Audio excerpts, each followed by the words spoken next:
Kick the flow, kick the flow, kick the flow, kick the flow, kick the flow. God forbid they stay and add value.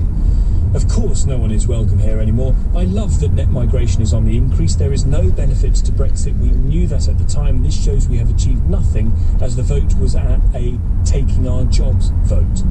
Little England, ... says Andy. Good, it will come to your call on that in just a moment. They've been locked in a bitter dispute for months, but a few weeks ago, Royal Mail and the Communication Workers Union, who represent posties, agreed a pay deal. As well as the strikes, one of the standout features of this dispute was the clear lack of trust between the union and the leadership of the Royal Mail, in particular their chief executive, Simon Thompson. Today, though, Thompson resigned, plunging the service into more chaos and now searching for a fourth boss in 4 years. Dave Ward is the gaffer. In 200 yards, at the roundabout, take the second exit onto Acton Lane, B490. What does this resignation do for your members? Well, I think our members have been calling for his resignation for months and months now, so they'll be pleased about that. But I suppose what we've got to face is the reality of we're now going to have to deal with the legacy that Simon Thompson as the CEO leads. And by the way, I don't think he's the only one responsible for all the problems. I think he put around him a senior leadership team, which have, not ever reached out to the workers. And Simon's position ultimately was untenable, wasn't it? He didn't tell the truth in front of a select committee. He's responsible, in our view, one of the key people responsible for a self-inflicted financial crisis, and something which your listeners and viewers won't perhaps know so much is there's been this mantra in Royal Mail management about it's our business to run, and that was what led to the most vicious attack on our members' jobs, terms and conditions that we've ever seen. And that's now led to, in turn, and this is the problem that we've now got to face up to and clear up, is that there is a real, complete failure of delivering quality of service at the moment in Royal Mail, and universal service failures, which we believe threaten the very future of the company. Now, our agreement is about putting all of those things right. And, it's a tough time for postal workers at the moment because they're not seeing, they'll welcome this news, but they're not seeing an overall change in management attitudes in the actual workplaces, which is where it matters. Those universal service failures, though, had been happening before Mr. Thompson became the boss, hadn't they? No, they hadn't. No, that's not true, Tom. There have been examples before he became the boss where Ofcom were looking at the percentage at post delivered on the time and said that it was not being met. Tom, the scale we're talking about at the moment, which we believe the company are hiding to some extent, they can't carry on with that because Ofcom are looking at it at the moment. The scale we're talking about over the last... In 50 yards, at the roundabout, continue straight to stay on Acton Lane, B490. It's attributable totally to the way that the company have placed their financial position in front of delivering for customers.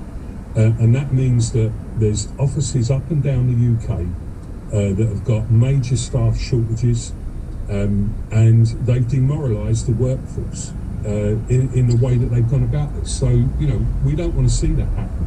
But look, the truth is, Simon Thompson never delivered for the workforce, he never delivered for customers, and he didn't deliver for shareholders either. Well, we've talked lots about the very bitter dispute that you were having with Royal Mail about terms, conditions and pay.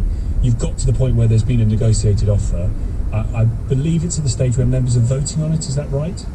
The ballot will open in a week or two's time. We're in the process at the moment of consulting with the members, consulting with our reps.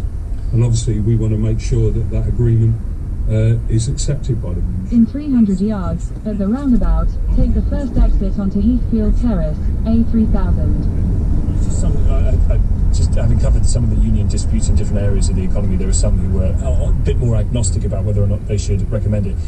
To what extent then was there any horse trading here about the position, the future of Simon Thompson to get a deal over the line?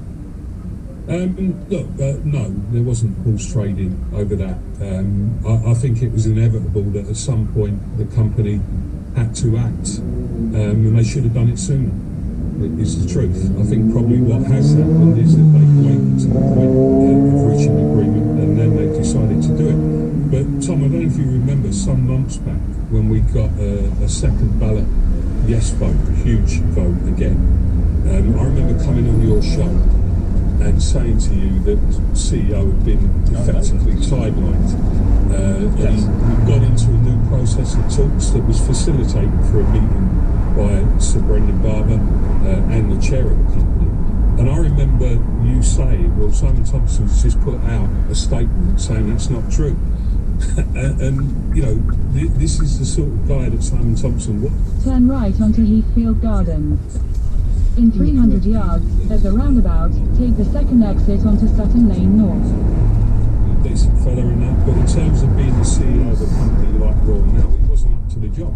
And at a time when he needed the workers on board, because there were some real challenges facing the company, he chose, along with others, so he's not alone in that, he chose to attack the workforce that had delivered for the company right throughout the pandemic. So finally more to go. Postal workers. Turn left onto Cedars Road, A4. I think, if you're asking me honestly, yes. I think there needs to be people in Royal Mail at this most senior level that actually believe that the way forward is taken. Continue on A4 for 3/4 of a mile. That despite the fact that we've reached an agreement, that the attitude of management has changed on the ground, and that's where it matters. You can have an agreement, put it to a vote, but if the attitude of managers don't change on the ground in Royal Mail, and we don't put right the quality service failures that are taking place at the moment up and down the UK, then the future of the company still remains in doubt. Good to speak to you. Dave Ward, Cheers, General Tom. Secretary, thank you for coming on. General Secretary of the Communication Workers Union. Good Dip is in Wakefield. Hi there. Hi, thanks for taking my call. You're welcome. You want to pick up on something that Nadia told us? Yeah, the narrative she put out was that they're taking advantage, i.e. these postgraduate students are taking advantage. Let's just put that to one side and just remember what she said, because that really riled me. Let's start with the fact that these people are paying something like 3 to 4 times what a UK student would pay for that course, but yet we're saying they're taking advantage. We're taking advantage, not our universities are taking advantage, but they're taking advantage, yeah?